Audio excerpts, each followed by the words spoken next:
কোরআনের সুন্দরতম অনুচ্ছেদগুলোর একটি রয়েছে সূরা জুমারে, যেখানে পাপীদের উদ্দেশ্যে বলা হয়েছে। আমার এই কথা শুনে আপনাদের কেউ কেউ হয়তো চমকে উঠেছেন। আমি বলিনি এখানে ইমানদারদের উদ্দেশ্যে বলা হয়েছে, আমি বলেছি পাপীদের উদ্দেশ্যে বলা হয়েছে, যারা ভুল কাজ করে, এলোমেলো কাজ করে, যারা সীমা লঙ্ঘন করে। এই অনুচ্ছেদে আল্লাহ পাপীদের বর্ণনা দিয়েছেন। প্রথমে এসেছে আল্লাহ বলছেন, قل يا عبادي الذين أسرفوا على أنفسهم তিনি তার রসুল সাল্লাল্লাহু আলাইহি সাল্লামকে বলেছেন, তিনি তাকে আদেশ করেছেন, বলুন আমার সেই বান্দাদেরকে যারা নিজেদের উপর অন্যায় করেছে। يا عبادي الذين أسرفوا على أنفسهم এখানে কুল শব্দটির ব্যবহারে একটি চমৎকার ব্যাপার রয়েছে।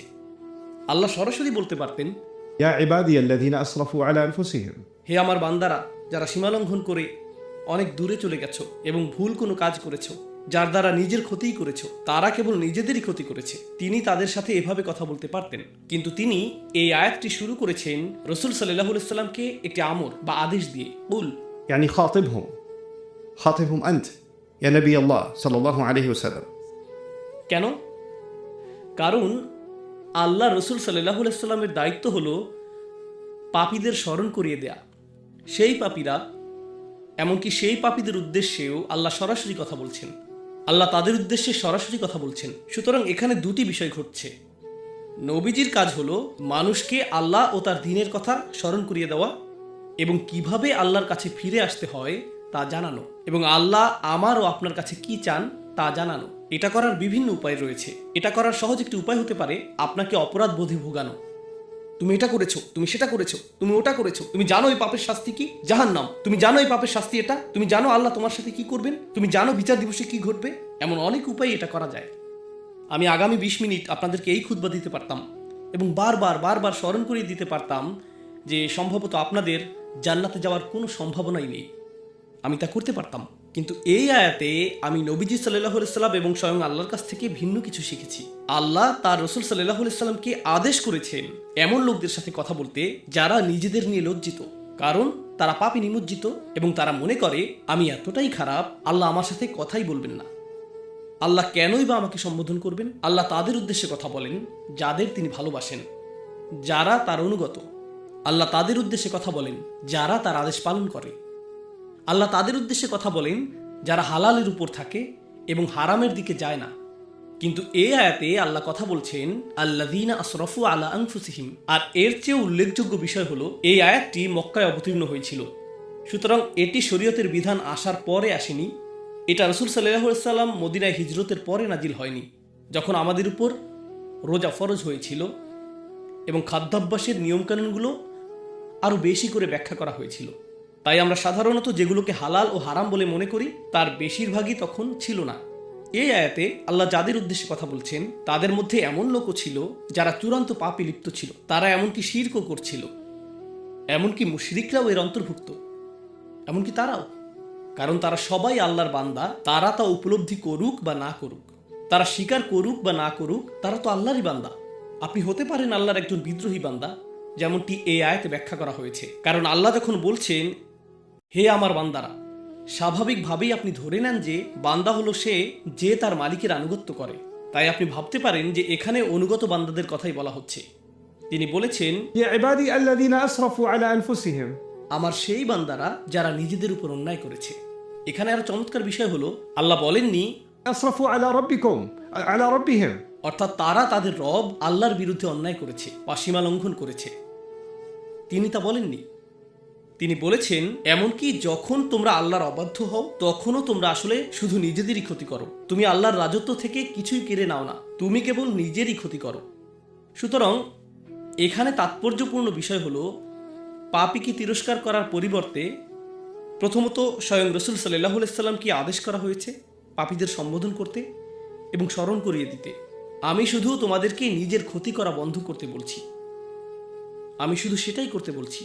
الذين أسرفوا على أنفسهم তো ধারাবাহিক এই আয়াতগুলো থেকে আমরা বেশ কয়েকটি নির্দেশনা লাভ করব এবং সেই প্রতিটি নির্দেশনার উদ্দেশ্য হলো আমাদেরকে নিজেদের ক্ষতি করা থেকে বিরত রাখা। আমাদেরকে নিজেদের উপর ইসরাফ করা থেকে, নিজেদের বিরুদ্ধে অনেক দূরে চলে যাওয়া থেকে বিরত রাখা। সামনে এগোনোর আগে চলুন ইসরাফ শব্দটি নিয়ে কথা বলি। আমি বারবার পাপী শব্দটি ব্যবহার করেছি, কিন্তু এই আয়াতগুলোর আলোকে তা আসলে সঠিক নয়। শব্দটি আদনাবু বা আখতাউ নয়, তাই না? और ارتكبوا السيئات فعبر سبحانه وتعالى عن الذنوب المرتكب الذنوب بالذين أسرفوا على أنفسهم إسراف على نفسه الإسراف على نفسه তাহলে আসরাফু আলা আনফুসিহিম এর অর্থ কি? আরবিতে ইসরাফ হলো আপনি যখন স্বাভাবিক মাত্রার উপরে চলে যান। যেমন ধরুন, আপনি ইফতার করছেন আর আপনি যথেষ্ট ইফতার করতে পারেন যাতে ক্ষুধা নিবারণ হয়, কিন্তু আপনার ক্ষুধা না থাকা মানে এই না যে প্লেটে থাকা চিকেনের উপর আপনি আরও প্রতিশোধ নেবেন না। তাই আপনি আরও 6টি মুরগির রান নিলেন এবং বাকি ফ্রাইগুলোও নিলেন, অর্ধেক বোতল কেচাপ নিলেন, কারণ আপনার কাজিনও ফ্রাইয়ের দিকে তাকিয়ে আছে এবং সেগুলো তার হাতে যাওয়ার আগেই আপনাকে নিতে হবে। এভাবেই আপনি মুখে খাবার পুড়তে থাকেন, আপনার ক্ষুধা 10 মিনিট আগেই শেষ, কিন্তু আপনি এখনো খাচ্ছেন। এটাই ইসরাফ। আপনি প্রয়োজনের চেয়ে বেশি খাচ্ছেন, এটাই ইসরাফ। ইসরাফ অর্থ অতিরিক্ত। ইসরাফ অর্থ প্রয়োজনের অতিরিক্ত, যথাযথ পরিমাণের চেয়ে বেশি, রাইট? আল্লাহ প্রকৃতিকে এমনভাবে তৈরি করেছেন, শুধু আধ্যাত্মিক বা ধর্মীয় অর্থে নয়, বরং ফিতরা বা স্বভাবগতভাবেও আল্লাহ এমন ব্যবস্থাপনা তৈরি করেছেন যেখানে ইসরাফ সবসময়ই আপনার ক্ষতি করবে। অতিরিক্ত পানি পানেও আপনি মারা যেতে পারেন। অতিরিক্ত পানি একটি ভালো জিনিস। অতিরিক্ত পানি পান করার ক্ষতিকর দিকও রয়েছে। আপনার শরীরে চিনির প্রয়োজন। অতিরিক্ত চিনি সমস্যা তৈরি করে। অতিরিক্ত পরিমাণে যে কোনো কিছুই সমস্যা সৃষ্টি করে। অতিরিক্ত ঘুমও সমস্যার কারণ। অতিরিক্ত ব্যায়ামও সমস্যার কারণ। আল্লাহ যা কিছু তৈরি করেছেন সব কিছুকেই একটি সীমার মধ্যে থাকতে হয়, আর আপনি যদি সেই সীমা অতিক্রম করেন তখন কার ক্ষতি করেন? নিজেরই ক্ষতি করেন। সব কিছুতেই, জীবনের প্রতিটি ক্ষেত্রেই আপনি এবং আমি ইসরাফে লিপ্ত হতে পারি। কিন্তু কি ঘটে? মানুষ হিসেবে মাঝে মাঝে আমরা কিছু বিষয়ে ভালো করি বা অন্যান্য জিনিসের চেয়ে কিছু জিনিস বেশি উপভোগ করি। তাই যখন আমরা অন্য কিছুর চেয়ে একটি জিনিস বেশি উপভোগ করি, সেটার উপর আমরা মনোযোগ দিতে থাকি। আর যখন আপনি একটি জিনিসের উপর খুব বেশি মনোযোগ দেন, স্পষ্টতই অন্য কিছুকে উপেক্ষা করেন, তাই না? সুতরাং আপনি একটি বিষয়ে ইসরাফ করেন এবং অন্য বিষয়ে তাফরিদ করেন, তাই না? إفراط একটি জিনিস, تفريط আরেকটি জিনিস। আপনি একদিকে খুব বেশি চলে যান, অন্য কিছু বাদ পড়ে। আমি আমার অফিস ভালোবাসি, তো আপনি অফিসে যান, আপনার 3টায় বের হওয়ার কথা, আপনি বলেন না আমি আরো 30 মিনিট থাকবো, বন্ধুর সাথে আড্ডা দিব। 4টা, 5টা, 6টা, 7টা বেজে গেল, কারণ আপনি আপনার কাজ ভালোবাসেন। সেটা দারুণ। তবে এখন আপনার পরিবার ক্ষতিগ্রস্ত হচ্ছে। আপনি তাদেরকে কোনো সময় দিচ্ছেন না।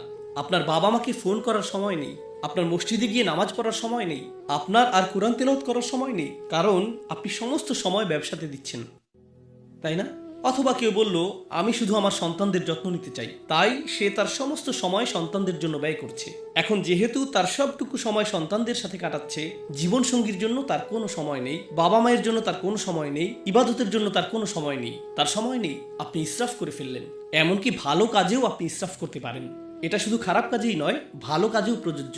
তারপর এমন কিছু জিনিস রয়েছে যা আল্লাহ একটি নির্দিষ্ট উপায়ে জায়েজ করেছেন। যেমন যদি আপনি সঠিক পদ্ধতিতে করেন তাহলে এটা জায়েজ। নারী এবং পুরুষ একসাথে থাকতে পারে যদি তারা সঠিক উপায়ে তা করে। নারী এবং পুরুষের একসাথে থাকার ভুল উপায় রয়েছে, আবার সঠিক উপায় রয়েছে। এখন আপনি যদি সেই সীমাটি অতিক্রম করেন তাহলেও আপনি ইসরাফ করছেন।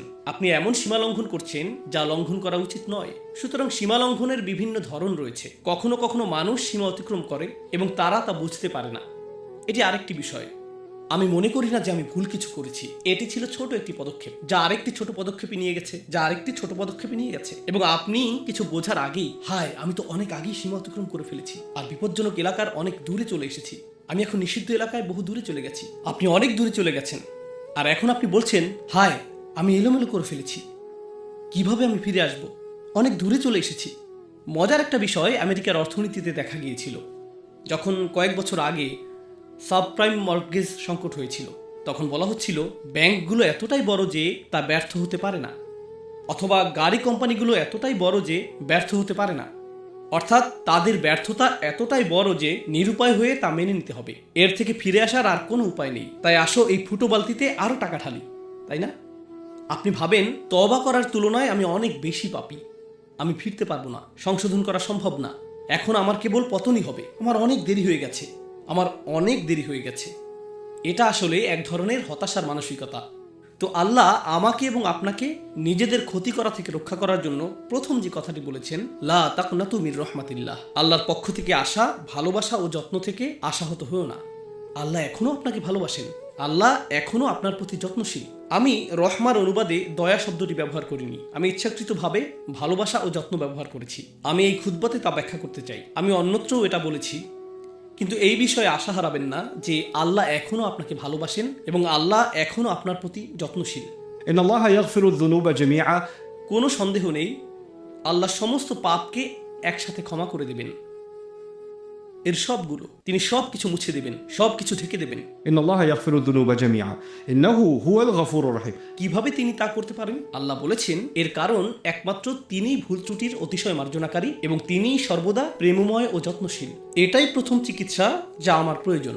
দ্বিতীয়টি, আর এই সব কিছু আমি আপনাদের সাথে শেয়ার করছি কারণ আমরা মনে করি রমজান মাস হলো আল্লাহর কাছে প্রত্যাবর্তনের মাস, তাই না? আর রমজানের 2/3 চলে গিয়েছে। এখন আপনাদের অনেকেই ভাবছেন, হায় রমজানে তো আমি কিছুই করিনি।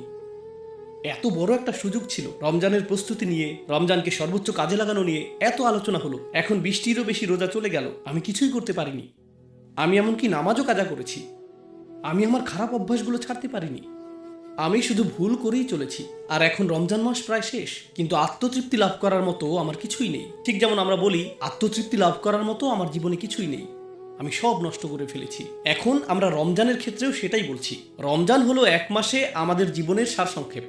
আর রমজানের এই 2/3 শেষ হয়ে যাওয়াটা অনেকটা এরকম, আমার জীবনের অনেকটা সময় চলে গেছে, এখন আমি কি করতে পারি, তাই না? প্রতিবার শেষ 10 রাতে আপনি শুনেন যে আপনাকে আরো বেশি কিছু করতে হবে, আরো বেশি করতে হবে। আমি ভাবছি আমি তো ন্যূনতম বাধ্যবাধকতাও পূরণ করছিলাম না, আর এখন আরো বেশি করতে হবে। বাদ দেই, আমি আর এর মধ্যে নেই, আমার অনেক দেরি হয়ে গেছে। এটা ভালো মানুষদের জন্য, এই শেষ 10 দিন এবং এই সমস্ত প্রণোদনা এগুলো ভালো মানুষদের জন্য। আমি তো এই দলেই পড়ি না। প্রথমত, আল্লাহর রহমতের উপর আশা হারাবেন না। আল্লাহ ক্ষমাশীল। বলবেন না, রমজানের প্রথম 20 দিনে আমি কতই না খারাপ কাজ করেছি, হঠাৎ করে আল্লাহ কেন এটা মেনে নেবেন যে আমি শেষ 10 রাতে ভালো হয়ে গেলাম? কেন তিনি এটা মেনে নেবেন? এটা ঠিক যেন আমাদের জীবনের শেষে অবস্থা। আমরা যদি জীবনের বেশিরভাগ অংশ পাপে কাটিয়েও থাকি, আল্লাহ তবুও আমাদের সব কিছু পরিবর্তন করার, ফিরে আসার একটি সুযোগ দিচ্ছেন। তারপর তিনি বলেছেন দ্বিতীয় বিষয়টি হলো وأنيبوا إلى ربكم. সর্বান্তকরণে ফিরে আসো। الإنابة العودة إلى الله قلبا. যখন আপনি অন্তর দিয়ে আল্লাহর দিকে ফিরে আসেন, একেই বলা হয় ইনাবাহ। অন্তর থেকে আপনার প্রভুর কাছে ফিরে আসুন। এটা গুরুত্বপূর্ণ, তার কারণ এর মানে আপনি বাকি সবার কথা শোনা বন্ধ করুন। তার কথা শোনা বন্ধ করুন যে বলে তুমি কখনো ভালো হবে না, আল্লাহ তোমাকে কখনো ক্ষমা করবেন না। আপনার জীবনে এমন লোক আছে যারা এমন কথা বলে থাকে, আল্লাহ তোমাকে কখনো ক্ষমা করবেন না। এমন মানুষ আছে যাদেরকে আপনি দেখেন এবং বলেন, আরে ওই ব্যক্তি আল্লাহর কতই না নিকটবর্তী, আর আমি যখন নিজেকে তার সাথে তুলনা করি নিজেকে খারাপ মানুষ মনে হয়, কারণ উনি আসলে একজন ভালো মানুষ। তার সাথে আমার তুলনা হয় না, তার সাথে আমার তুলনা হয় না, তাই না? তো তারা আপনাকে ছোট না করলেও আপনি তাদের সব ভালো কাজ করতে দেখেন আর নিজের দিকে তাকিয়ে বলেন, এসব করে লাভ কি, আমি কখনোই ওই ব্যক্তির পর্যায়ে পৌঁছতে পারবো না। কোনো একজন এসে বলল, মাশাআল্লাহ, আলহামদুলিল্লাহ, আমি এই মাসে 2য়বারের মতো কোরআন খতম করলাম, আর আপনার অবস্থা এমন আমি তো ফাতিহাও পড়িনি। কিন্তু আপনি তা আর বলেন না। আপনি এমন যে আমি কখনোই এই মানুষগুলোর নাগাল পাবো না, এই লোকেরাই জান্নাতে যাবে। আমি তো মনে হচ্ছে রাস্তার অন্য পাশে রয়েছি, বিপরীত দিকে এগিয়ে যাচ্ছি, তাই না? না, আল্লাহ বলছেন তোমার রবের কাছে ফিরে এসো, অন্য মানুষের দিকে তাকিও না। শুধু তুমি তোমার হৃদয়কে শুধু তোমার রবের দিকে ফিরাতে হবে, আর অন্য সবার প্রতি মনোযোগ দেওয়া বন্ধ করো। এটা কোনো প্রতিযোগিতা নয়, এটা কোনো প্রতিযোগিতা নয়। কয়জন 8 রাকাত পড়েছে, কয়জন 20 রাকাত পড়েছে, তুমি কয়টি কিয়ামুল লাইল আদায় করেছো, তুমি কয় রাকাত তাহাজ্জুদ পড়েছো, এটা কোনো প্রতিযোগিতা নয়। এটা কোনো প্রতিযোগিতা নয়, এটা অন্য কারোর সাথে তুলনা নয়। এখন আপনাকে শুধু নিজেকেই ফিরিয়ে আনতে হবে। أنيبوا إلى ربكم وأسلموا له من قبل أن يأتيكم العذاب. তার সামনে নিজেকে সঁপে দাও, শাস্তি আসার আগে, অনেক দেরি হওয়ার আগে। অর্থাৎ আল্লাহ বলছেন এখনো খুব বেশি দেরি হয়ে যায়নি, অনেক দেরি হবে যখন শাস্তি চলে আসবে, যার অর্থ হলো যখন আপনার মৃত্যু আসবে এবং তারপরে বিচার দিবস চলে আসবে। তা এখনো আসেনি, তাই আপনার জন্য এখনো দেরি হয়ে যায়নি। অন্যভাবে আল্লাহ একথা বলছেন যে তোমার কাছে সময় আছে। অন্যভাবে আল্লাহ একথা বলছেন যে তোমার আশা এখনো শেষ হয়নি। وأسلموا من قبل أن يأتيكم العذاب ثم لا تنصرون. তখন তোমাদেরকে আর সাহায্য করা হবে না, তখন আর সাহায্য করা হবে না। এটা কেবল হুমকি নয়, বরং উৎসাহও বটে। কারণ আল্লাহ যদি বলেন তখন তোমাকে সাহায্য করা হবে না, এর মানে এখন তোমাকে সাহায্য করা হবে, এখন তোমাকে সাহায্য করা হবে, তখনই কেবল তোমাকে সাহায্য করা হবে না। তো এই মুহূর্তে আল্লাহ তোমাকে সাহায্যের প্রস্তাব দিচ্ছেন, আল্লাহ আমাকেও সাহায্যের প্রস্তাব দিচ্ছেন। সুম্মা লা তুনসারুন। আর নুসরা অর্থ শুধুমাত্র সাহায্য নয়, এটা মুসাআদা বা আউন থেকে ভিন্ন। নুসরা ব্যবহৃত হয় সামরিক সাহায্যের ক্ষেত্রে, যখন সামরিক বাহিনীর জন্য বড় বড় চালান প্রেরণ করা হয় যাতে তারা পুনরায় রসদ পূর্ণ করতে পারে, সেটাকে আসলে বলা হয় নুসরা। অথবা যখন কোনো সেনাবাহিনীর আক্রমণের শিকার হবার উপক্রম হয়, অথবা তারা শত্রুর সাথে সম্মুখ যুদ্ধ করে এবং পাহাড়ের ওপর থেকে শক্তি বৃদ্ধিকারী দল আসে, সেটাই নুসরা। নুসরা আসলে বড় সাহায্য, এটা শুধু ছোটখাটো সামান্য সাহায্য নয়। আল্লাহ আপনাকে এমনভাবে সাহায্য করবেন যা হবে ব্যাপক শক্তিপূর্ণ এবং বিজয় আনয়নকারী। তারপর তিনি বলছেন, واتبعوا أحسن ما أنزل إليكم من ربكم। তোমাদেরকে প্রদত্ত সবচেয়ে সুন্দর বিষয়টির অনুসরণ করো যা পাঠানো হয়েছে তোমাদের রবের পক্ষ থেকে। এখানে বলার মতো আরো অনেক কিছুই আছে, আমি সেগুলোর উপর বেশি মনোযোগ দিব না। এর সবচেয়ে সহজ অর্থ হলো আল্লাহ যা নাজিল করেছেন তার মধ্যে সর্বোত্তম হলো স্বয়ং কোরআন। يعني واتبعوا القرآن أحسن ما أنزل إليكم، يعني أحسن مما سبق من التنزيل من معانيها। এই আয়াতের একটি অন্যতম অর্থ হলো নাজিলকৃত সমস্ত বিষয়ের মধ্যে সবচেয়ে সেরা হলো আল্লাহর বাণী, সুতরাং এটা অনুসরণ করো। এর অন্যান্য আরও অর্থ রয়েছে, কিন্তু আপনাদের বিদায় দেওয়ার আগে আমি আসলে এই শেষ অংশটির উপর মনোযোগ দিতে চাই। তিনি বলছেন, এটা করো, তোমাদের সাধ্যের মধ্যে সর্বোত্তম উপায়ে এর অনুসরণ করো। আল্লাহর নাজিল করা সবচেয়ে সুন্দর জিনিসটির অনুসরণ করো। কারণ কিছু লোক বলে, ও ইসলাম এত কঠিন, এত বেশি নিয়ম কানুন, এটা অনেক জটিল, আমি জানি না কি করতে হবে, আমি জানি না কেন এত খুঁটিনাটি বিষয় রয়েছে। কিন্তু আল্লাহ বলছেন না, এটা আসলে সুন্দর এবং সরল। এমন কারো কথা ভাবুন যে মক্কায় এই আয়াতটি শুনেছিল, ধর্মে তাদের জন্য তখন কি কি জটিলতা ছিল। তারা যখন সূরা জুমার শুনেছিল তখন কি জটিলতা ছিল, ধর্মের মধ্যে কাঠিন্য কোথায় ছিল। এটি ছিল সহজ সরল একটি বার্তা, এটি ছিল সুন্দর ও দ্ব্যর্থহীন। শুধু এটুকুই, আল্লাহর বাণীর দিকে ফিরে আসুন এবং আপনি এই ধর্মের সৌন্দর্য এবং দ্ব্যর্থহীনতা খুঁজে পাবেন, এটাই যথেষ্ট। কিন্তু এরপর আল্লাহ বলেন, হঠাৎ শাস্তি তোমাদের উপর এমনভাবে চলে আসবে যা তোমরা টেরও পাবে না। অর্থাৎ এটা মনে করো না যে তোমার হাতে অনেক সময় আছে। কর্মতৎপরতার একটি অনুভূতি তৈরি করো, কর্মতৎপরতার একটা অনুভূতি পোষণ করো। পরিস্থিতি পাল্টে দেওয়ার সামর্থ্য তোমার আছে। তোমার হতাশ হওয়া উচিত না, কিন্তু অলসতা করো না। তোমার হাতে বেশি সময় নেই। রমজানের এই শেষ 10 রাত বা তার চেয়েও কম সময় যা আমাদের আছে, এটা আমাদেরকে এক প্রকার স্মরণ করিয়ে দেয় যে আমাদের হাতে সময় বেশি নেই। আর এই 10 রাতে যদি আমরা কর্মতৎপরতার একটি মানসিকতা, একটি মনন তৈরি করতে পারি, হয়তো আমরা আমাদের জীবনেও সেটাকে বাস্তবায়ন করতে পারবো। এই ধরনের মানসিকতা তৈরি করা যে আমার হাতে খুব বেশি সময় নেই, আমার হাতে যে সময় আছে আমাকে তার সর্বোত্তম ব্যবহার করতে হবে। বিদায় দেওয়ার আগে আমি আপনাদের সাথে যা শেয়ার করতে চাই তা হলো এমন কিছু লোকের বক্তব্য যারা নিজেদের সময়ের সদ্ব্যবহার করেনি। আর আল্লাহ বলেছেন, আমি চাই না তোমরা এদের অন্তর্ভুক্ত হও, কিন্তু যদি তোমরা এদের অন্তর্ভুক্ত হও একসময় তারা এই কথা বলবে যখন অনেক দেরি হয়ে যাবে। أن تقول نفس يا حسرة على ما فرطت في جنب الله। অর্থাৎ এরকম মানুষ অবশেষে বলবে, ইয়া হাসরাতা, অদ্ভুত উক্তি করবে তারা, ইয়া হাসরাতা, يعني حسرت على ما فرطت في جنب الله। আপনি এভাবে বলতে পারেন, আমার আফসোস রয়েছে, আমার আক্ষেপ রয়েছে, আল্লাহর উদ্দেশ্যে আমি যা করিনি, আমার কমতি আছে, আমি যথেষ্ট করতে পারিনি। কথাটা এভাবে বলাটাই প্রত্যাশিত ছিল, কিন্তু আল্লাহ বলেছেন, يا حسرة كأنه يخاطب العاقل، আরবি ভাষায় এটাকে বলা হয় استعارة مكنية। সহজ ভাষায় এর অর্থ হলো সে বলবে, ও আমার আফসোস। বাংলাতে এটা বোধগম্য অর্থ প্রদান করে না, ও আমার আফসোস। আপনি যখন ডাকেন, আপনি কোনো বস্তুকে ডাকেন না। আফসোস হলো একটি বস্তু, একটি অনুভূতি। আপনি একজন মানুষকে ডাকেন, আপনি একজন মানুষকে ডাকেন। এই আয়াতে আপনি একটি অনুভূতিকে ডাকছেন, আর সেই অনুভূতিটা কি? আমার আফসোস, আমার আক্ষেপ। আল্লাহ বলছেন, তোমার ভেতরে যেন আরেকটি মানুষ বাস করে, যে তোমার ভেতরেই থাকে, যার সাথে তুমি সারাক্ষণ কথা বলো। আর তোমার ভেতরের সেই সত্তাটি যেন তোমারই আরেকটি অংশ, যে শুধু আক্ষেপই প্রকাশ করে। আমি এত ভুল করেছি, ওহ আমি এটা করেছি, ওহ আমি ওটা করিনি। অনুচ্ছেদটি শুরু হয়েছিল হতাশাগ্রস্ত মানুষের কথা দিয়ে, আর এখন কিয়ামতের দিন, ওহ আমি ভুল করেছি, আমি আরো অনেক কিছু করতে পারতাম। এমন মানুষ আছে যারা প্রতিদিন অতীত নিয়ে ভাবে, প্রতিদিন তারা হতাশাগ্রস্ত। আমি জানি না কেন আমার সাথে এটা ঘটলো বা সেটা ঘটলো। তারা আজ এই কথা বলছে, আগামীকাল এই কথা বলবে। তারপরের দিন, দিনের পর দিন তারা একই কথা বলবে। 10 বছর চলে যায়, তারা অতীতের কথাই বলতে থাকে। আর তারপর 10 বছর পরে পেছনে তাকিয়ে তারা বলে, আমি 10 বছর নষ্ট করেছি। এটাই তারা বলে।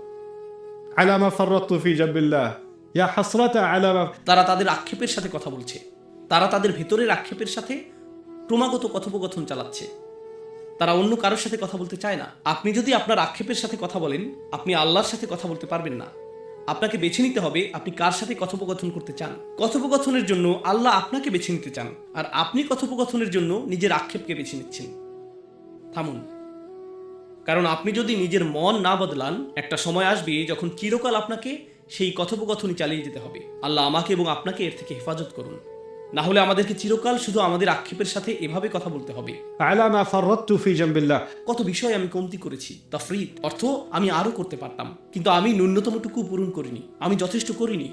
অর্থাৎ আল্লাহ এটাও বলছেন না যে সবচেয়ে ভালো সর্বোত্তমটা করো এবং শ্রেষ্ঠত্ব অর্জন করো। না না না, শুধু তাফরিত করো না। তাফরিত হলো যখন ন্যূনতম একটি সীমা থাকে, যেমন স্কুলে পাশ করার ন্যূনতম নাম্বার থাকে, তাই না? ন্যূনতম পাস নাম্বার ধরি এটা 33, সেক্ষেত্রে আপনি যদি 32 পান সেটাই তাফরিত, তাই না?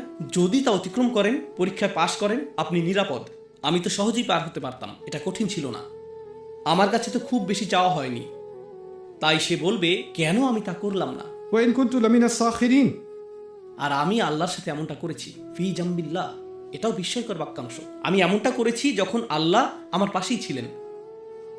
অর্থাৎ আল্লাহ আমাকে উৎসাহ দিতে পাশে ছিলেন, আল্লাহ আমাকে সাহায্য করতে পাশে ছিলেন। আল্লাহ কখনো আমাকে ছেড়ে দেননি, আমি আল্লাহকে ছেড়ে দিয়েছি। আমি ছেড়ে দিয়েছি, তিনি ছাড়েননি। তিনি সর্বদা আমার পাশে ছিলেন। ফি জাম্বিল্লাহ, ঠিক আমার পাশেই ছিলেন। জাম শব্দটি আসলে প্রতিবেশী বোঝাতে ব্যবহৃত হয়, والصاحب بالجنب في القرآن مثلا তাই না? আল্লাহ ঠিক আমার পাশেই ছিলেন, কিন্তু আমি গুরুত্ব দিইনি, আমি কোনো পদক্ষেপ নিইনি। সেই সীমারেখা অতিক্রম না করে নিরাপদে থাকতে যা কিছু দরকার ছিল আল্লাহ সব দিয়েছিলেন, আমি শুধু পদক্ষেপ নিইনি, তাই না? আর অবশেষে সে বলবে, ওয়াইন কুনতু লামিনা সাখিরিন, আর আমি তাদের অন্তর্ভুক্ত ছিলাম যারা তুচ্ছ করে, যারা উপহাস করে। আমি সব কিছুকে হাসি ঠাট্টায় পরিণত করেছিলাম, আমি কোনো কিছুকেই গুরুত্ব দেইনি। তো একদিকে রয়েছে হতাশা, আর আপনি নিজের আক্ষেপের সাথে কথা বলছেন। আবার অন্যদিকে যখন হতাশা না থাকে, আপনি এমন বিষয়ে হাসি ঠাট্টা করছেন যেগুলো নিয়ে হাসি ঠাট্টা করা উচিত না। যে বিষয়গুলো আপনার গুরুত্ব সহকারে নেওয়া উচিত তাতে গুরুত্ব দিচ্ছেন না, আপনি সেগুলোকে হেসে উড়িয়ে দিচ্ছেন, আপনি সেগুলোকে তুচ্ছ করছেন। সুখরিয়া শব্দটি আরবিতে যে ক্রিয়া থেকে এসেছে তা বশীভূত করা অর্থে ব্যবহৃত হয়। যখন আপনি কোনো পশুকে বশ করেন, সেটা تسخير الدابة তাই না? আল্লাহ বলেছেন পাহাড় এবং মেঘকে তাসখির করা হয়েছে এবং বাতাসকে তাসখির করা হয়েছে, অর্থাৎ সাখরা। তিনি রাত এবং দিনকে, মেঘ এবং বাতাসকে বশীভূত করেছেন। তিনি এদেরকে অবনত করেছেন যেন তারা বিদ্রোহী ছিল, আর তিনি তাদেরকে অবনত করেছেন। আর মনিব যেভাবে চায় তারা সেভাবেই পরিচালিত হয়। যেমন একটা ঘোড়া যখন বুনো স্বভাবের থাকে, মনিব তাকে বশ করে, পোষ মানায়। আর এখন মনিব এদিকে ঘুরলে ঘোড়াটিও এদিকে ঘুরে। ঘোড়া যখন একরোখা থাকে, কাছে গেলে সে আপনার মুখে লাথি মারবে, আপনি যদি পেছনে যান সে পেছনের পা দিয়ে আপনাকে লাথি মারবে, সে আপনাকে ধাক্কা দিবে, সে আপনার বিরুদ্ধে বিদ্রোহ করবে। কিন্তু একবার সে পোষ মানার পর আপনি যদি ঘোড়া সম্পর্কে জেনে থাকেন, চলার সময় তখন আপনার লাগাম টানারও দরকার পড়বে না। আপনি যদি ঘোড়ার সাথে হাঁটেন, আপনাকে লাগামও টানতে হবে না। সে বুঝতে পারে আপনি ঘুরছেন, আর সে আপনার সাথে ঘুরে যায়, সে আপনার মতো করেই চলে। এটাকেই বলা হয় তাসখির। এখান থেকেই নিজেকে তুচ্ছ করা, অন্যকে তুচ্ছ করার ধারণাটি আসে। গুরুত্বপূর্ণ বিষয় নিয়ে তাসখির করা, সেগুলোকে তুচ্ছ করা, সেগুলোকে অবনমিত করা, এটা একরকম। যে বিষয়গুলো খুবই গুরুত্ব সহকারে নেওয়া উচিত, যেগুলো খুবই বিপজ্জনক, আপনি সেগুলো নিয়ে এমনভাবে কথা বলতে আর ভাবতে থাকেন যেন এই বিপদকে আপনি তুচ্ছ করছেন, আপনি এর গুরুত্ব কমিয়ে দিচ্ছেন। আর অবশেষে মানুষ এরকম কথা বলে, আমি আরও করতে পারতাম, আমি বিষয়গুলোকে গুরুত্ব দিতে চাইনি, আমি এমন হতে চেয়েছি, যারা বলে আমি এগুলো থেকে দূরে থাকতে চাই। আজকে সর্বশেষ একটা বিষয় শেয়ার করতে চাই। সম্প্রতি একজন আমাকে জিজ্ঞেস করেছে কিভাবে আমি একজন কিশোরকে ইসলামে আকৃষ্ট করতে পারি। আমাকে বলেছে আপনার সময় 30 সেকেন্ড, বলুন কিভাবে একজন কিশোরকে ইসলামের প্রতি আকৃষ্ট করা যায়। আমি বললাম, আপনি কি বলছেন, মাত্র 30 সেকেন্ড? কেন? কারণ যখনই আমি তাদেরকে ইসলামের কথা বলি, তারা চোখ ঘুরিয়ে নেয়। আবারও ইসলামিক বয়ান, কখন যে বাবা থামবে? আমার মা তো আসলেই আমি কি এখন যেতে পারি? হ্যাঁ, কথাটা ভালো ছিল, ধন্যবাদ। হ্যাঁ বুঝেছি, আমরা সবাই জাহান্নামে যাব। ধন্যবাদ। নির্লিপ্ত একটা ভাব, এক ধরনের গুরুত্বহীনতা। আমি এতে যুক্ত হতে চাই না। কেন আপনি এটা নিয়ে আমাকে বিরক্ত করছেন? কেন আপনি আমাকে মসজিদে টেনে আনছেন? আমি কি আমার ফোনটা নিতে পারি? আমি কি মোবাইল গেমিং ডিভাইস নিয়ে পেছনে বসতে পারি? কারণ আমি আমি আমি এই বিষয়ে চিন্তা করতে চাই না। আর জানেন, এটাই একটা লাইফস্টাইলে পরিণত হয়, এবং এটা শুধু কৈশোরেই সীমাবদ্ধ থাকে না, সে বেড়ে ওঠে। শেষ পর্যন্ত সেই মানুষটি বলে, আমি কখনোই কিছুকে গুরুত্ব দিইনি। আর আল্লাহ বলছেন, আমি চাই না তুমি এমন ব্যক্তিতে পরিণত হও যে বেশ দেরি হয়ে যাওয়ার পর যে ব্যক্তি শেষ মুহূর্তে এসে বলে, আমি আরো ভালো করতে পারতাম, আমি ন্যূনতম বিষয়গুলো পালন করতে পারতাম। আর আমি সর্বদা এমন মানুষ ছিলাম যে কখনো কিছুকে গুরুত্ব দেয় না। আমি শুধু এমন লোকদের সাথে যোগ দিয়েছি যারা গুরুত্ব দিয়ে ভাবে না। কারণ মিনা সাখিরিন অর্থ একটা দলে যোগ দেওয়া। মিনা সাখিরিন অর্থ এমন মানুষ যারা সব কিছুকে তুচ্ছ তাচ্ছিল্য করাকে মনে করে রুচিশীলতা। আপনারা হোয়াট এভার গ্রুপ সম্পর্কে জানেন। হ্যাঁ, হোয়াট এভার। ধর্ম আমার কাছে অতিরিক্ত, আমি এর বাইরে, আমি এর ঊর্ধ্বে। মুখের অভিব্যক্তি প্রকাশ করে আপনি কত কম গুরুত্ব দেন। যে বক্তব্য দেওয়া হয়, অথবা আপনার বাবা মা বা ইমাম যে উপদেশ দেন, অথবা কোরআন যা বলে, সেই চাহনি। আর আপনি অন্য কাউকে সেই চাহনি দিতে দেখে বলেন, আরে লোকটা তো কুল, এমনকি আল্লাহকেও ভয় করে না, আমি ওর মতো হতে চাই, আমি কুল লোকদের সাথে থাকতে চাই। তো তারা হয়ে যায় একদল সাখেরিন। আর সে বলে, আমি তাদের মধ্যে ছিলাম যারা সাখেরিন। এটা এরকম যে আমি নিজের স্বতন্ত্র সত্তা হারিয়ে ফেলেছিলাম। আমি শুধু নির্বোধ সঙ্গীর সাথে বেছে নিয়েছিলাম। আর যত বেশি সময় আমি তাদের সাথে কাটালাম, আমি তাদের একজন হয়ে উঠলাম। আমি তাদের সাথে যোগ দিয়ে তাদের একজন হয়ে উঠলাম। আর এই স্বীকারোক্তি কিয়ামতের দিন সে প্রদান করবে। আল্লাহ আমাদেরকে এরকম হওয়া থেকে হেফাজত করুন। আল্লাহ আমাদের সন্তানদেরকেও এরকম হওয়া থেকে হেফাজত করুন। আমি আরও দোয়া করি, আল্লাহ যেন আমাদেরকে আক্ষেপকারী মানুষে পরিণত না করেন। কারণ আমরা রমজানের শেষ কয়েকদিন বা শেষ কয়েক সপ্তাহের পূর্ণ সদ্ব্যবহার করিনি। তাই সামনে আসন্ন দিনগুলোর পুরোপুরি সদ্ব্যবহার করুন। এটা মনে করবেন না যে রমজান মাস শেষের দিকে। নিজের জন্য আপনার ভাবা উচিত, আজকে থেকেই রমজান শুরু হয়েছে। এভাবেই আপনার ভাবা উচিত, রমজান এইমাত্র শুরু হয়েছে। আর আপনি মনে করবেন এবছর রমজান মাস 30 দিনের না, এটা শুধু এই 9 দিনের। এটুকুই যথেষ্ট। আর এই মনোভাব অক্ষুণ্ণ রাখুন। আল্লাহ আপনাকে সেই শক্তি, প্রেরণা এবং সামর্থ্য দান করুন যাতে আপনি সর্বোচ্চ চেষ্টা করতে পারেন এবং নিজের কল্যাণ লাভের উদ্দেশ্যে নিজেকে পরিবর্তন করতে পারেন। بارك الله لي ولكم في القرآن الحكيم ونفعني وإياكم بالآيات والذكر الحكيم. الحمد لله وكفى، والصلاة والسلام على عباده الذين اصطفى، خصوصا على أفضلهم وخاتم النبيين محمد الأمين وعلى آله وصحبه أجمعين. قال الله عز وجل في كتابه الكريم بعد أن أقول أعوذ بالله من الشيطان الرجيم: إن الله وملائكته يصلون على النبي يا أيها الذين آمنوا صلوا عليه وسلموا تسليما. اللهم صل على محمد وعلى آل محمد كما صليت على إبراهيم وعلى آل إبراهيم في العالمين إنك حميد مجيد. اللهم بارك على محمد وعلى آل محمد كما باركت على إبراهيم وعلى آل إبراهيم في العالمين إنك حميد مجيد. عباد الله رحمكم الله، اتقوا الله. إن الله يأمر بالعدل والإحسان وإيتاء ذي القربى وينهى عن الفحشاء والمنكر ولذكر الله أكبر والله يعلم ما تصنعون. أقم الصلاة إن الصلاة كانت على المؤمنين كتابا موقوتا.